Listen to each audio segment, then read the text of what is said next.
Assalamualaikum warahmatullahi wabarakatuh. Selamat pagi, siang, sore, atau malam kepada seluruh rekan-rekan mahasiswa, khususnya mahasiswa saya yang ada di jurusan Akuntansi Politeknik Negeri Medan. Kali ini kita masuk ke video pembelajaran akuntansi biaya. Chapter kali ini adalah akan membahas tentang biaya bahan baku. Nah, bahan baku ini kan menjadi modal utama ketika suatu perusahaan ingin menghasilkan suatu produk.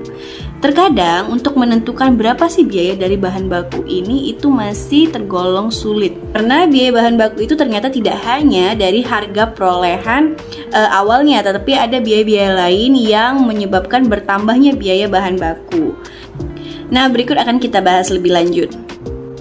Pertama, langkah-langkah untuk perolehan dan penggunaan bahan baku itu ada sebagai berikut. Yang pertama, menentukan rute operasi dan daftar bahan baku yang diperlukan. Jadi ini adalah langkah awal perusahaan untuk melis dulu terlebih dahulu bahan-bahan baku apa yang diperlukan untuk menghasilkan suatu produk. Yang kedua, menyusun anggaran produksi sehingga dapat mengembangkan kebutuhan produksi.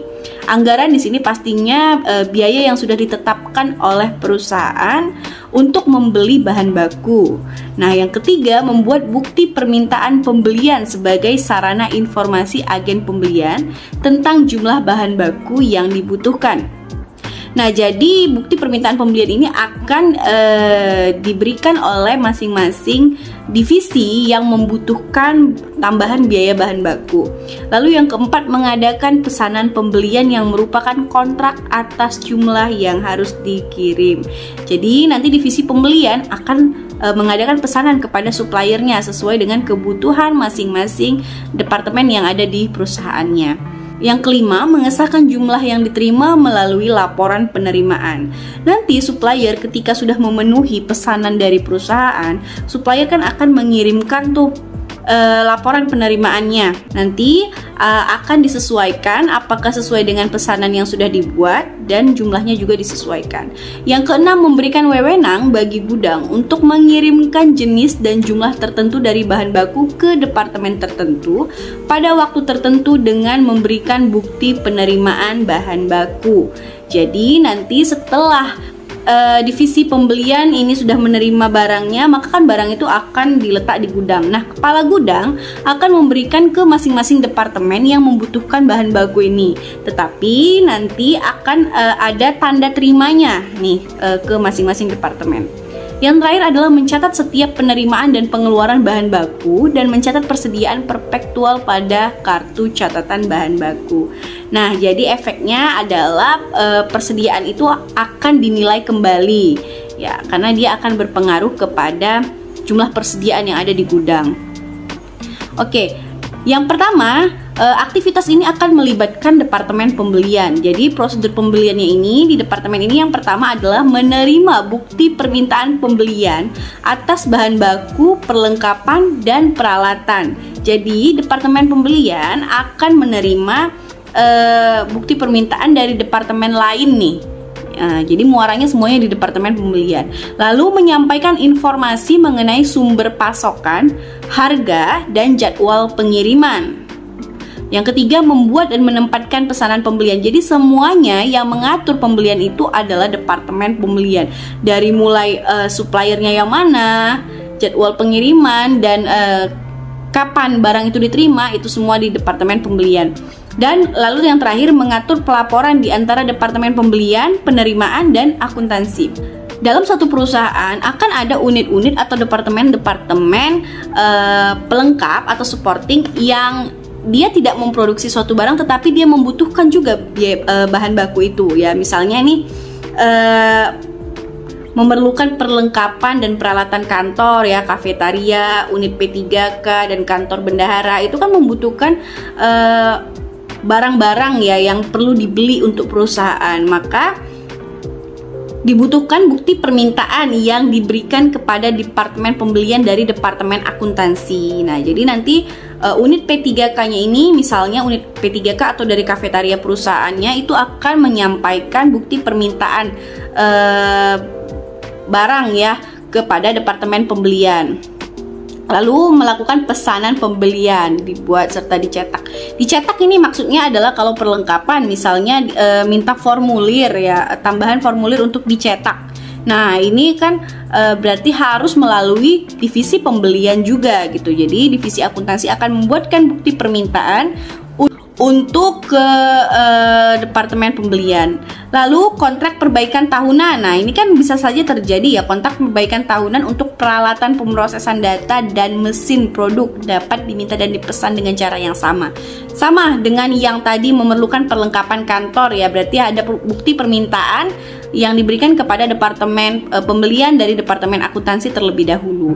Yang terakhir, jasa perbaikan mesin rusak. Nah ini biasanya ketika ada teknisi yang datang ke kantor ya untuk memperbaiki mesin-mesin yang rusak gitu ya, atau peralatan-peralatan yang rusak. Nah itu kan bisa saja ada kemungkinan bahwa ternyata di tempat ditemukan lagi nih mesin yang lain yang belum diperbaiki atau yang rusak gitu, walaupun ini tanpa pemesanan sebelumnya. Nah, jadi kan karena sudah ada jasa gabungan yang diberikan oleh teknisi ini, maka agen pembelian akan mengeluarkan namanya pesanan gabungan atau blanket purchase order, yaitu pesanan yang mencakup seluruh biaya atas jenis tertentu tanpa spesifikasi. Ya, tadi kan karena dia sebenarnya belum dipesan, cuman karena sudah terlanjur ada di tempat, jadi sekalian memperbaiki mana lagi yang rusak yang tanpa disadari gitu. Oke, lalu tagihan diterima dan clerk faktur itu akan melakukan verifikasi atas jumlah tagihan, lalu akan menyetujui faktur pembayarannya. Nah, formulir pembelian itu terdiri dari yang pertama bukti permintaan pembelian. Ini biasanya dari karyawan gudang, clerk, karyawan bagian riset, dan yang lainnya.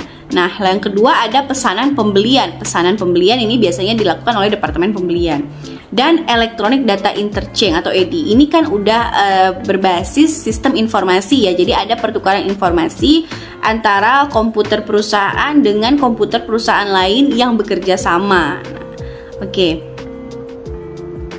Lalu ketika barang sampai ini kan akan berhubungan dengan departemen penerimaan ya. Maka di departemen penerimaan di sini fungsinya untuk pertama membongkar bahan baku yang masuk, lalu membandingkan jumlah yang diterima dengan daftar perusahaan perkapalan, lalu mencocokkan bahan baku yang diterima sesuai deskripsinya dan membuat laporan penerimaan yang menjadi bahan pengambilan keputusan bagi departemen pemeriksaan untuk menerima atau menolak pesanan atau pengapalan. Nah, jadi di sini nanti dibuat laporannya, memang barangnya itu sesuai standar dan kalau yang tidak sesuai standar apakah nanti akan diretur atau bagaimana.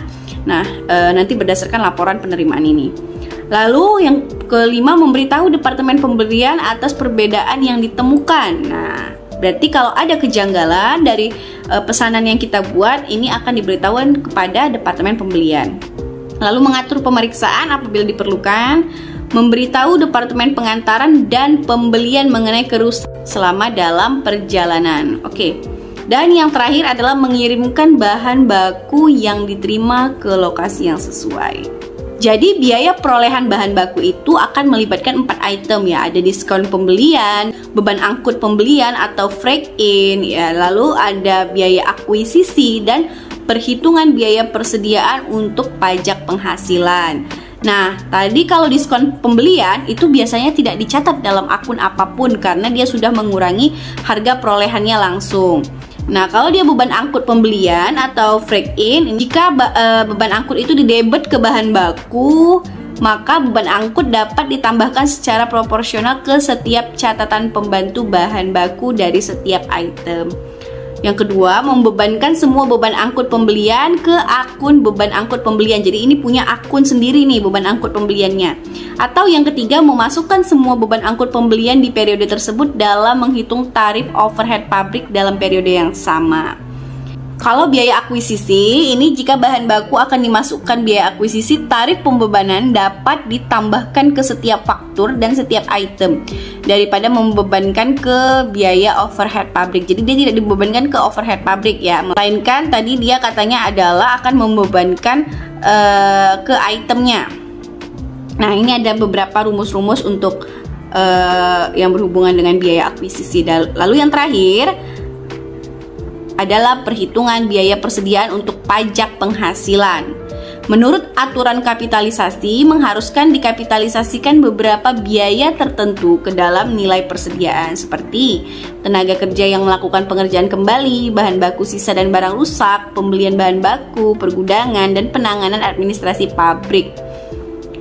Gaji karyawan kantor yang berhubungan dengan jasa produksi, serta kelebihan biaya penyusutan di luar nilai dihitung untuk pelaporan keuangannya. Nah, untuk perencanaan kebutuhan bahan baku, ini berhubungan dengan dua faktor fundamental, yaitu jumlah dan waktu pembelian. Penentuan berapa banyak yang akan dibeli dan kapan melibatkan dua jenis yang saling berlawanan, yaitu biaya penyimpanan persediaan dan biaya karena tidak menyimpan cukup persediaan. Jadi ini adalah karakteristik biaya-biaya yang saling berlawanan ya, bisa dilihat dari biaya penyimpanan persediaan dan biaya karena tidak cukupnya persediaan. Jadi estimasinya ini ada 25% totalnya. Nah, untuk menghitung kuantitas pemesanan ekonomis, jadi kuantitas pemesanan ekonomis atau EOQ ini adalah jumlah persediaan yang dipesan pada suatu waktu yang meminimalkan biaya persediaan tahunan. Jadi perusahaan itu punya hitung-hitungan, apakah kalau membelinya langsung dalam jumlah yang besar kira-kira lebih hemat nih biayanya. Biasanya kan kalau kita beli dalam jumlah besar kita kan dapat diskon gitu ya, tapi harus diperhitungkan juga ini kira-kira memang tepat guna nggak nanti kalau kita sudah beli banyak-banyak. Karena kan kalau sudah beli banyak tetapi tidak digunakan, disimpan di dalam gudang, malah semakin ada biaya untuk penyimpanan. Nah, jadi ini ada hitung-hitungannya berapa kuantitas pemesanan yang ekonomis untuk perusahaan. Jadi harus menyeimbangkan dua faktor berikut, yaitu biaya penyimpanan bahan bakunya dan biaya pemesanan bahan baku. Jadi dua item ini harus diperhitungkan. Nah, ini ada rumusnya untuk kita menghitung berapa kuantitas pemesanan yang ekonomis ya. Pemesanan dalam jumlah besar biasanya mendapatkan diskon dari pemasok. Hal ini akan mempengaruhi penghematan ongkos angkut, biaya per unit menjadi rendah, frekuensi pesanan dan biaya pemesanan, investasi dalam persediaan menjadi lebih besar ya, karena nanti di neracanya akun persediaannya juga pasti akan besar. Nah, ini misalkan saja penggunaan per tahun satu item adalah 3.600 unit dengan biaya per unit sebesar $1 tanpa diskon pembelian. Biaya penyimpanan sebesar 20% dari rata-rata investasi dalam persediaan, serta biaya untuk satu kali memesan sebesar $10. Nah, berarti ini udah semuanya, biaya angkutnya, biaya akuisisinya itu sudah diketahui $10. Maka EOQ-nya adalah bisa kita cari dengan rumus tadi, maka dapatnya adalah 600 unit. Berarti 600 unit lah yang ekonomis untuk dibelanjakan oleh perusahaan. Nah, lalu untuk pengendalian persediaan kita perlu juga menentukan waktu pemesanan. Nah, di sini adalah didasarkan pada penggunaan selama waktu yang diperlukan untuk meminta pembelian, pemesanan, dan penerimaan bahan baku, dan cadangan untuk proteksi terhadap kehabisan persediaan. Jadi ada waktu-waktu tertentu di mana perusahaan itu harus membeli kembali bahan bakunya. Jangan sampai kehabisan, tapi jangan sampai juga kebanyakan di persediaan yang ada di gudang. Maka ini adalah rumus untuk menentukan waktu pemesanan ya. Jadi ini penting juga dilakukan oleh perusahaan. Lalu persediaan-persediaan yang sudah ada di gudang tentunya kan itu akan dinilai ya di neracanya perusahaan. Maka metode-metode perhitungan biaya persediaan itu juga ada 3 metode, ada FIFO ya, LIFO, dan metode average. Kalau FIFO atau first in first out berarti ketika bahan baku dikeluarkan, maka dengan menggunakan metode FIFO ini biaya bahan baku tersebut dibebankan sesuai dengan harga persediaan yang tertua yang ada di gudang. Mana yang duluan dibeli, itulah bahan baku yang digunakan. Nah, ini ada ilustrasi untuk metode FIFO ya, dimana di sini ada tanggal 1 sampai tanggal 28 ada transaksi yang berhubungan dengan persediaan baik itu keluar maupun masuk. Nah, jadi di sini kita lihat di metode FIFO di sini di tanggal 4 masih penerimaan, tanggal 10 juga masih penerimaan. Nah, maka di tanggal 11 di sini kan ada penggunaan bahan baku ya sebanyak 800 unit ya.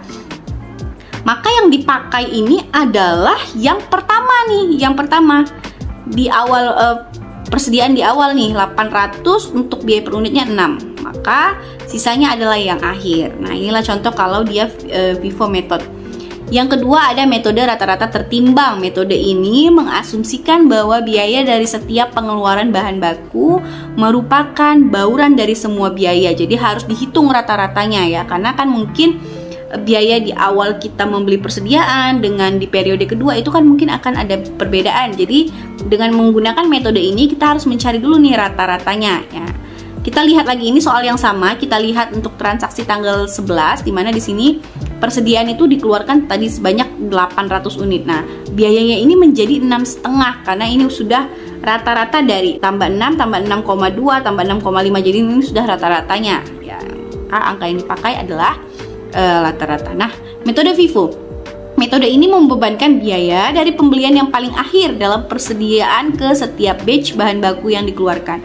Jadi yang pertama dibeli itu yang duluan digunakan untuk mengolah produk. Jadi ini kebalikan dari metode FIFO ya. Jadi yang digunakan adalah yang terakhir sekali masuk.